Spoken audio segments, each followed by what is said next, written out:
if you look at where Nigeria is today, do you think that we are heading in the direction of that greatness that many of us believe is the destiny of our country? Not at all. We are heading in the wrong direction. We are taking one step forward and 10 steps backward. We are not heading in the right direction at all. This was not the dream of the forefathers of Nigeria. So what do you think is wrong with the direction that we are taking now, and what can we do to fix it? Our problem as a country is foundational. Nigeria problem is foundational, is fundamental. The scripture says, if the foundation is wrong, what can the righteous do? Nigeria was structured to fail ab initio. From the British colonial masters, I always ask people, Google and search for Mr. Harold Smith's confession on Nigeria. I'm sure you must have also done that before. Yes. That old man who said his conscience can't let him rest and go to his grave, and confess how the British colonial master mandated the British officers that were here, and he was one of them, to make sure that the power, the two things, the census was corrupted, manipulated, and given the largest population to the north, and that the headship, the election of 1959 prior to the independence should go to the north. It was a special directive from the Home Office. So from the beginning, the country was handed over to the north. And that is the basis of our problem. And if you go back to history, the founding fathers, Chief Obafemi Awolowo of blessed memory, Dr. Nnamdi, and Sir Ahmadu Bello. You know, Nigeria was a negotiated country. And what was negotiated was a federal structure. Even then, Chief Obafemi Awolowo said the statement is an evergreen statement that Nigeria is a mere geographical expression. And Dr. Nnamdi said, look, we are the same. We could run together. And you remember what Sir Ahmadu Bello said? He said, no, we are not the same. You are an Igbo from the east, a Christian. I am a Fulani, a Muslim from the north. That we are different. We can only manage our differences. It is that differences we mismanage. When the coup of 1966 came and suspended the federal constitution and slammed on us the unitary system, which we are still battling with today. What we call constitution today is not the Nigerian constitution. It's a unitary system, military decree, which we are lying to ourselves about. So the problem of Nigeria is foundational. And until we return to who we were before the military intervention, we will not get ourselves right. Excellent point, Pastor. And I'm very glad that you've also come in touch with what Harold Smith said. I had a guest about a couple months ago who actually met Mr. Smith, recorded him on video in London, and you know, they put out his book. So everything that you've said about him is very correct. As a matter of fact, why those Nigerian nationalists were meeting in London, their hotel rooms were booked. They booked their hotel rooms. They were monitoring them. So clearly, so clearly the foundation was very shaky. But even then, we ourselves now, when we took over, we made the situation worse by the breakdown of law and order that led to civil war and then eventual military. So my next question is that, so what are we supposed to do? So now we've been independent for 65 years, Pastor. So can we still be holding, the British folks responsible for what has happened to us? Once the foundation is wrong, there is nothing you build on it that will stand. We've been independent now for 65 years. If we continue this way for the next 65 years, we will still be like this. When a train derails, it doesn't just go running in the bush. Nothing makes a wrong right until you correct it. That's why I believe that what the patriots are saying is Chief Emeka Yauko and go. That's the way. This one, we are just buying time. We are just frustrating ourselves. We don't trust ourselves. Mr. Laulu, we could be one country, but we are not one nation. Every time I see you and your guests, I see Okimbaloye, I see many of you. Anytime anyone begins to say we are a nation, I tune off. We are not a nation. We could be a country.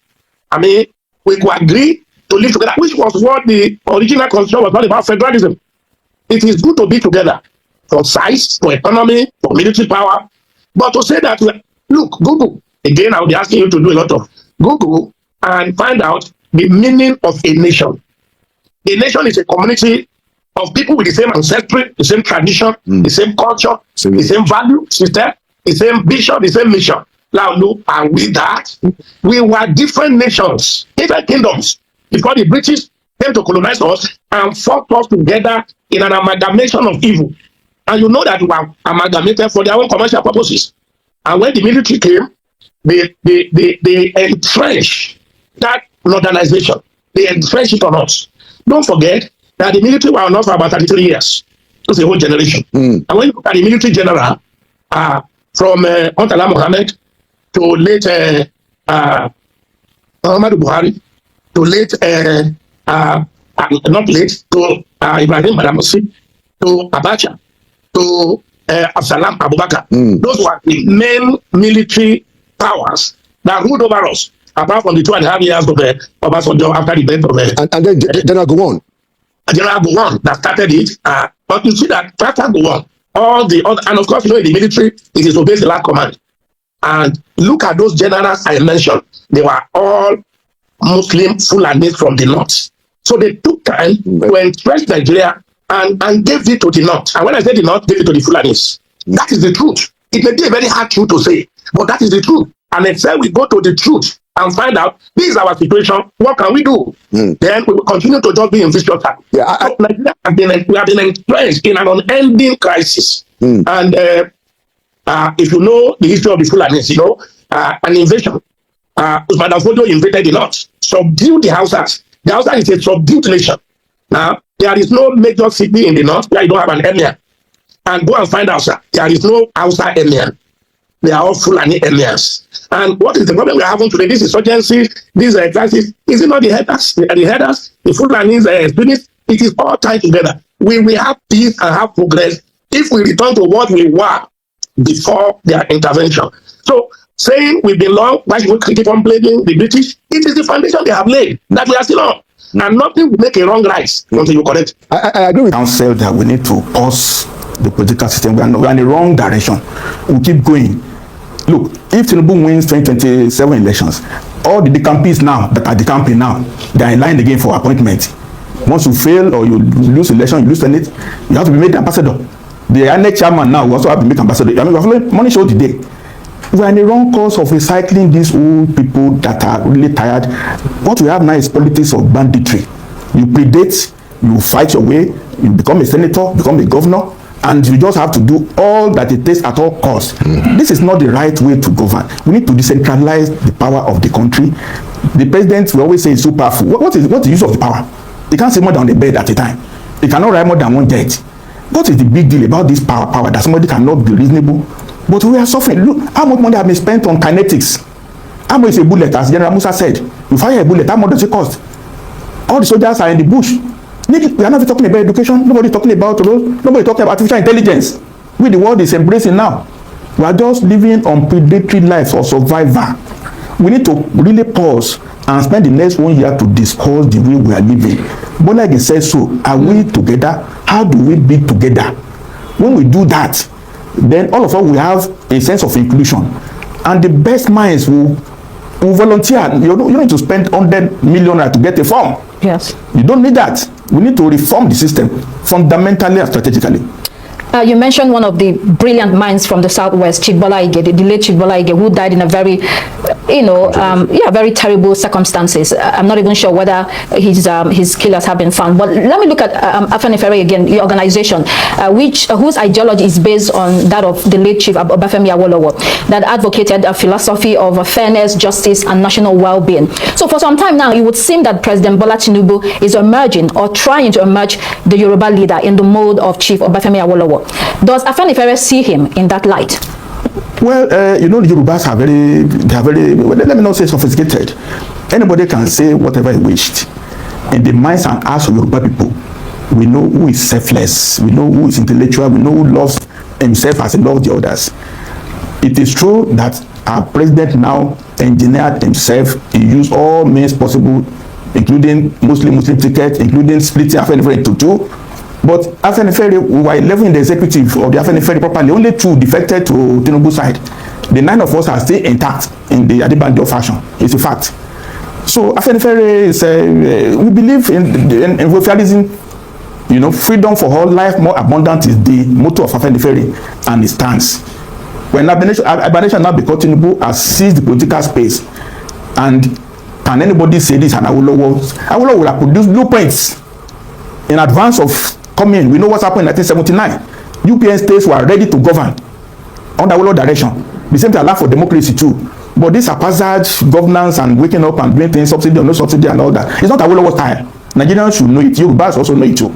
So you're essentially saying that President Tinubu was not ready to govern, and he's not ready to govern, and he's not doing well. It's not me saying it. We already have 2 years of it. It's not me saying it.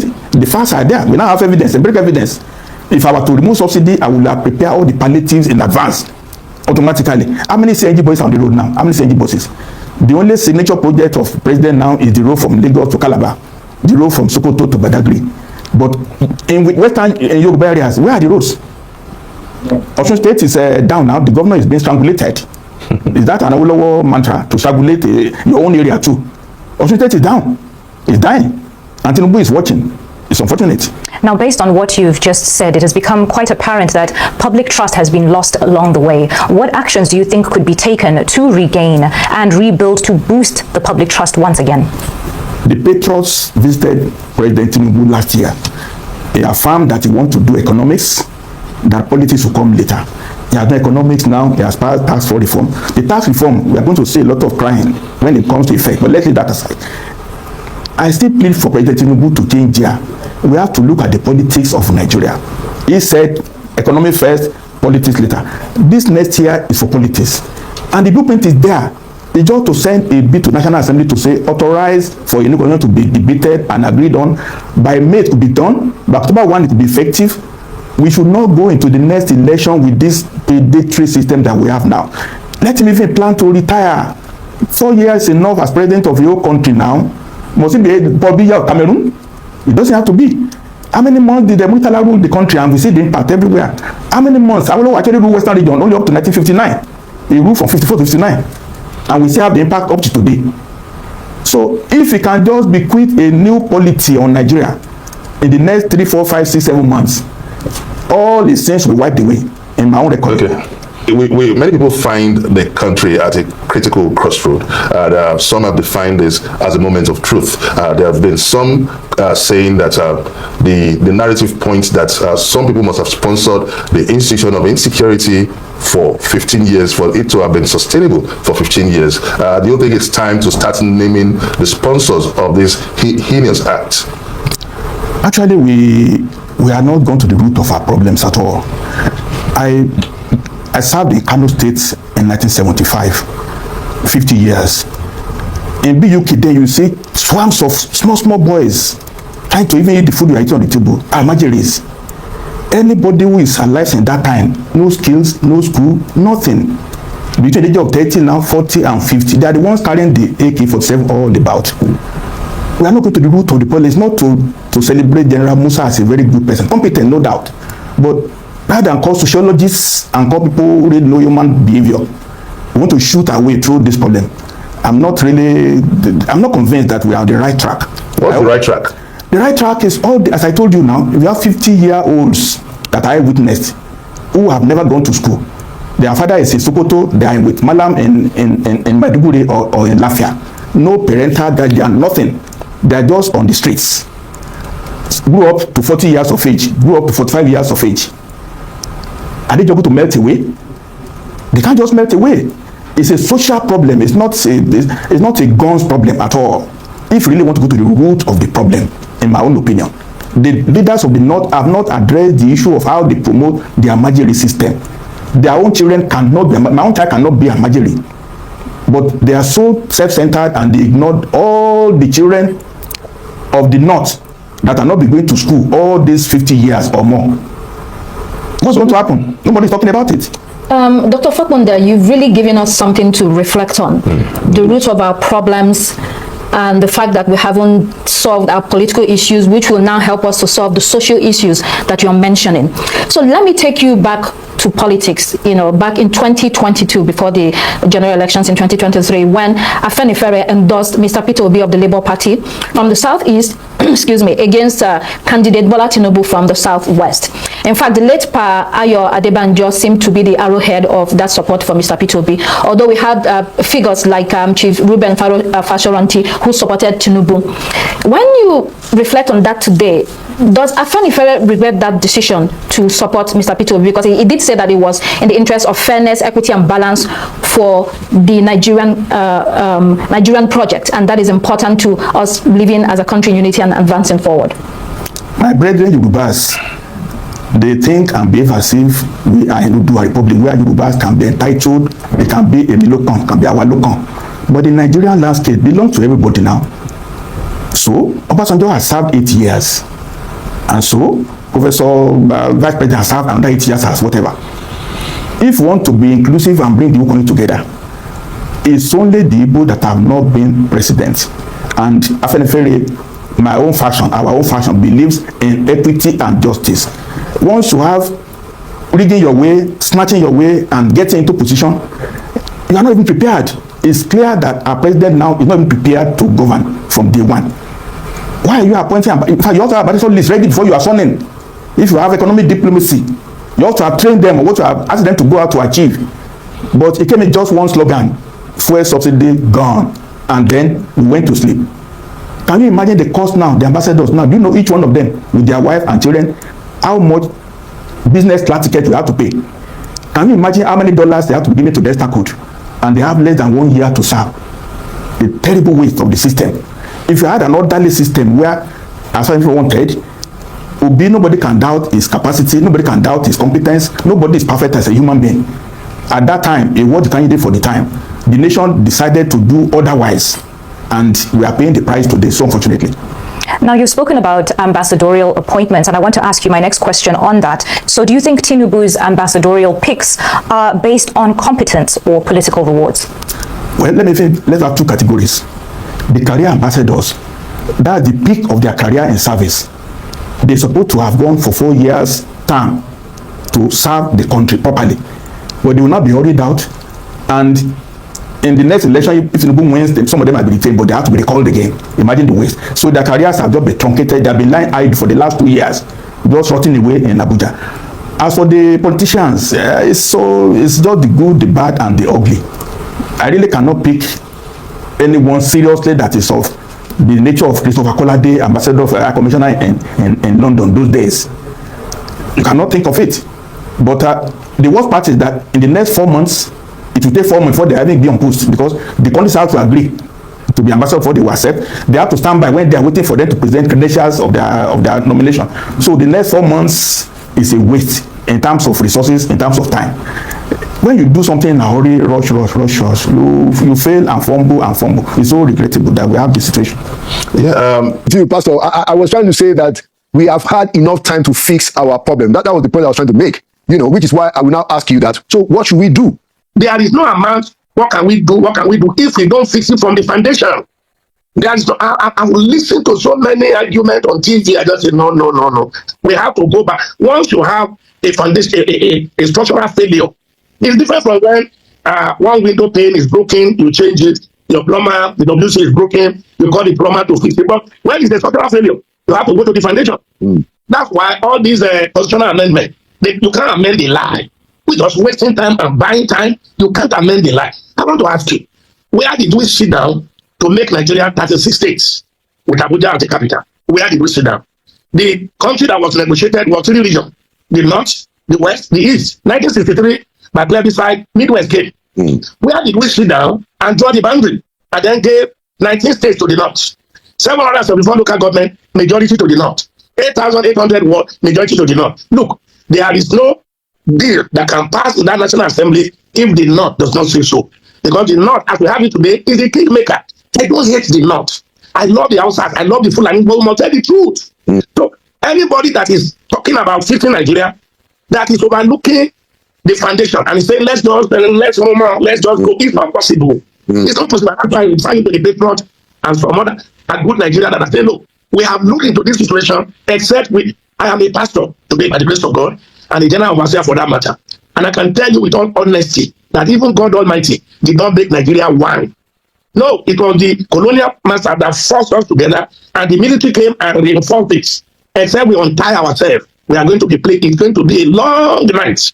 Very, very interesting points that you have given us, and I agree entirely with your view that we have to fix this, and one of the things that I am also trying to do is to raise awareness about what has to happen now. So, for instance, I have great expectations that now that you have somebody like the President Bola Ahmed Tinubu in the office, he was, I mean, before he got there, he was sounding just like yourself and myself that this has to be restructured. Now, would it not be a disappointment if President Tinubu does not do this thing, in your view? Because it's one of the things that I'm holding out hope that he can lead the effort to restructure this country.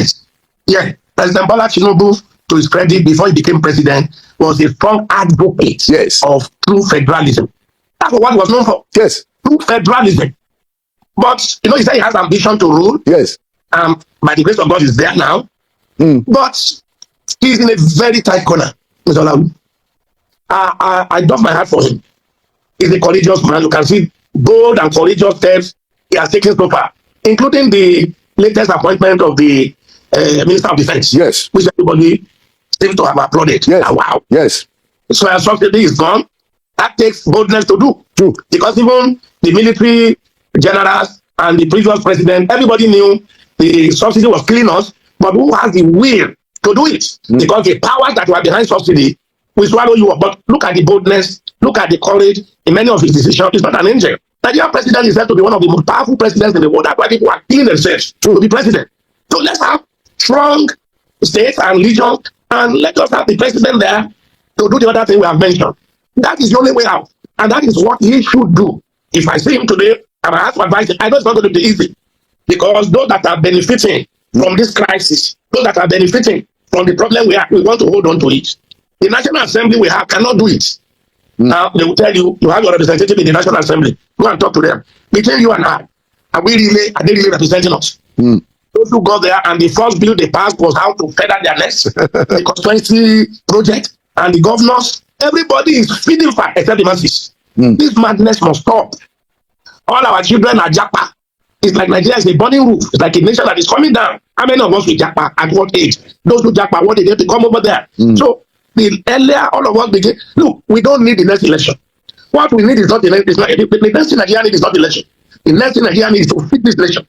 It's to fit this nation the way we are talking it now. Let's sit down, bring out the 2014 constitutional conference document, think how we did. Let's see what is relevant. Let's see what. That's the way to go. And let us have a referendum. You have a constitution that does not have a referendum. It's just to tie the other people down to the apron of the ruler. This is not Federal Republic of Nigeria. This is Federal Republic of the North. And that is the truth. Very hard truth, but that is the truth.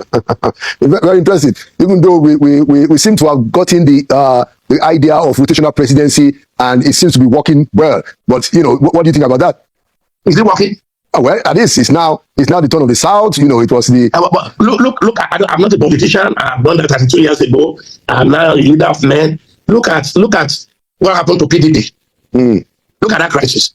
If it's working, maybe there is this gentleman agreement. 8 years in the north, 8 years to the south. Yes.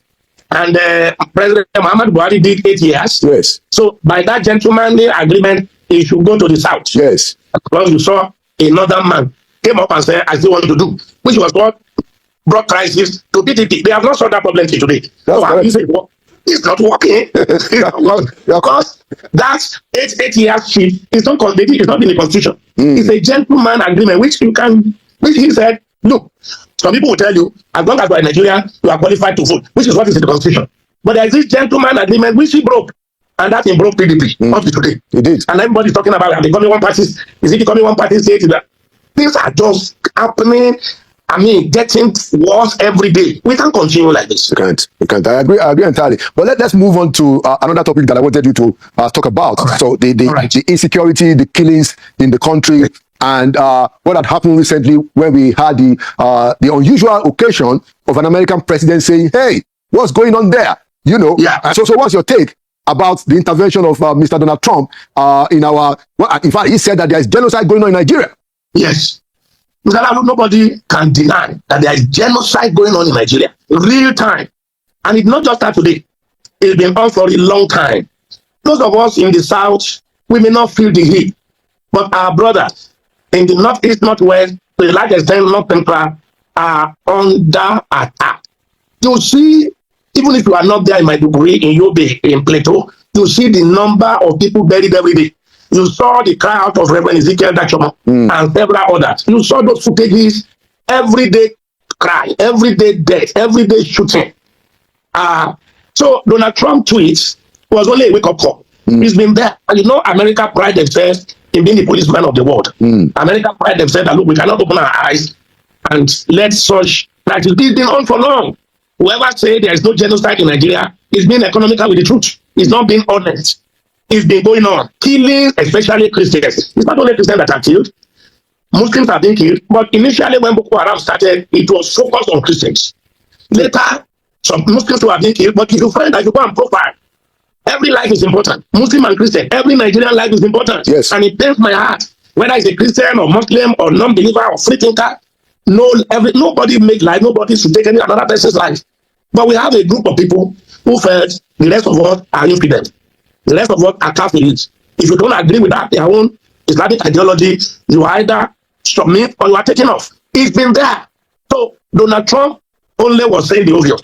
And of course, being an American, being the kind of person he is, we are not going to allow this to continue. I fully agree with them. There are those that are saying, you are a patriotic leader, you are a patriotic Nigerian. If Donald Trump should come, there is no nation American has ever gone that were left the same. And there are a lot of all kind of theories outside there. It's coming for our minerals, it's coming for our oil, it's coming to destabilize us. If I heard him well, President Donald Trump did not say it's coming to take over Nigeria and annex it to America. He did not say it's coming to take over our presidency and remove our president. I didn't hear him say that. He said if Nigerian system or government is not able to trace out these killers and stop them, America will not mind coming to fish out these killers, these bloodthirsty killers, these ones that are killing with impunity and nobody is able to restrain them. That America will not open their eyes. You know how many thousands have been killed? Thousands. I mean, when they are not in a war. So, if I heard him well, he didn't say he's coming to take over our government. He did not say he's coming to take out our president. He's saying if Nigerian government will not be able to stop them, and from all that you have seen, have you been able to stop them? Have you been able to secure life? No. We don't be able to do so. So if we take an outsider, a Donald Trump, to help us, I think so be it. And I think the government should not shy away. This thing is overwhelming. The truth is that we have been overwhelmed. Nigerian government has been overwhelmed. Nigerian people have been overwhelmed. Except those who just want to be dishonest. Except those who also want to Sharia. You know the problem with Nigeria? We have a country where you have two laws side by side. The North is the penal code Sharia. Sharia that tells you should not abuse the prophet, and if you do that, you are killed. And now you have a country, you have two laws side by side. Mention another country like that to me. That one is Sharia. We are criminal code, and we say it's running together. We are just being untruthful. We are just being hypocritical. Everybody is careful not to offend the full animal. I watch the former president of Kanu L5 that says a Fulani man never forgive. A Fulani man will take you out. And I watch the Bauchi state governor. I'm mentioning this name, you can find that is in the public space. Yeah. That said, the Fulani man everywhere is his country. If anywhere he moves to, that is his country. He doesn't respect boundaries. He doesn't follow your constitution because they believe that the whole place is given to them by their God. That's what we are fighting. That's what we are up against. And it's an ideology. Can't be pacified. When I see negotiation with the terrorists, you negotiate with terrorists. No, Americans say you don't negotiate with terrorists, you take them out. You don't negotiate. It's an ideology. They believe that's why they are on earth, to further the cause of their religion. And except you accept their own religious way of life, you are an infidel. And infidel should be killed. And if an infidel is killed, there is reward for them in their paradise. And if they die killing an infidel, there are 7 virgins waiting for them up there. Now, can you think of such a demented orientation? And they believe it. Now, how do you fight a man that is ready to die? So when people say no, diversity, the beauty of diversity, I say diversity with who? With those who want to take over. They are out to take over, brought in from the Sahel region to take over, and they don't believe in democracy. So how do you sit down and discuss with such people? Well, I don't have problem with them. If that is what they want to do, let's leave them to do it. I watch the Emma of Kanu. So I'm talking of SLS, Sanusi Lamido. Yes, Sanusi Lamido. I watch him, and he's still in the public place. He said one time, that was when I knew this man will have problem. He said, if you take Northeast and Northwest as a country, he said it will be the poorest country on earth. And if you take Northeast and Northwest out of Nigeria, in no time Nigeria will be like Singapore. I said they will soon go after this man. And you saw what happened. Because anyone that wants to say such a hard truth, and he is the full animal, and Emma was a prince then, being vocal, being who he is. And that is the truth. If Sharia, they can't live under a democracy. They don't believe in democracy. They can't live in a democracy. They want to live in a Sharia state. If that is what they want, give it to them. But let the rest of us also live our life. And let us have a way to coordinate at the top. Thank you. Thank you so much. One last question that I wanted to respond to very quickly. So you are the director of politics and governance for the Pentecostal Fellowship of Nigeria. Yes. What ought to be the role of the church, as a religious body? A lot of Nigerians, we are religious people, whether Christians or Muslims. Yes, yes. Now, how can the church be an agent of the kind of change that we so desire in our country? Thank you very much. Nigeria is a highly religious country, but highly ungodly. Religiosity and godliness, they are two different things. You talk about the church now, and this is the burden I carry. Look, God took me to politics 32 years ago. 1991, 1992, 1993. I saw that my eyes open. It's like a veil just left to see what Nigeria state is. That is the passion and the burden I carry. What I saw in politics cannot be seen from the pulpit. The church is a sleeping giant. The church does not know the power they have. The power of democracy, the power of democracy is people. People. The church has people. The church has spread. The church has intellectual people. The church even have money. But the church is a sleeping giant. We all grew up as Christians to be told politics is dirty. Politics is evil. Don't go near politics. They will spoil you. If you want to go make heaven, leave politics for politicians. Leave politics for politicians is what has brought us to this level. Next to God's power is political power. Next to God's power is governance. And you say leave politics for politicians. A Yoruba adage says, if you leave the cloth for a madman, he will turn it into thread. Leave politics for the politician. Politics is dirty. Politics is not dirty, but we have left it in the hand of dirty people. We left it in the hand of corrupt people. And that's why we find ourselves where we are. The church should salvage this nation. We have the population. We have the spread. We have the intellectual capability. We even have the money. But we are politically asleep. And that is the problem the church has. And I keep saying to the church, we have prayed enough. All this, let us pray. Let us pray. We will still be praying. But we have prayed to a level that God has answered our prayer. God has answered our prayer in this country. You say how? By giving you, look, a denomination, a political, a Pentecostal church, one in this country, has over 11 million members. Parishes and branches everywhere. Some other churches, I don't want to be mentioning them on there, also have massive. But, the Christian community in Nigeria is an imprisoned community. We, their general overseer, and I'm not counting myself out. We, their general overseer, had imprisoned them. And the church is the shepherd and the sheep. The sheep will never see anything that the shepherd has not made him to see. Especially with the Pentecostal branch. It is we Pentecostals that call our overseer Daddy, our Papa, and our Lord, and we follow them like a sheep. Follow the shepherd. So I call on the general overseer, give a new orientation. Let's tell our members, politics is not evil. That was a mistake of the past. Politics is not evil. In Nigeria, there are two major religions apart from the traditional religion, Islam and Christianity. While Christianity believes that there is a separation between the states and the church, the other religion believes that you acquire the governance, the coercive and the economic power of the government to enforce the religion. That's our problem. So the church must wake up. I told the church leaders, I said, can we get a month, just a month, only 1 month, to reorientate our members? Let them know that they have civil responsibility to this country. They are not just there praying and hoping for when Jesus will come the second time. God has already given up. Look, I became a Christian 53 years ago. 1972. I got born again in First Class Gospel Church. Till now, 53 years. Since that 53 years until now, I met the church praying when I went into the church. The church is still praying till today. And I said to you, when you continue to do the same thing the same way, I'm hoping for a different result. That is the definition of madness. If you pray for 50-something years, some people have been there before me, 40 years, 30 years, and the thing is deteriorating instead of getting better. Shouldn't something say to you, we are missing something? Now, you can't change the system you are not involved in. So let the church fathers know, unless you are involved. The Bible says we are the salt of the earth. You don't put a salt on the shelf to make a difference in what you are cooking. You get involved and it changes the character. Absolutely. The Bible says, when the righteous are in power, it is when, not if. So if the church will take themselves away from governance, I am not saying the general overseers to go partisan. I can't go partisan.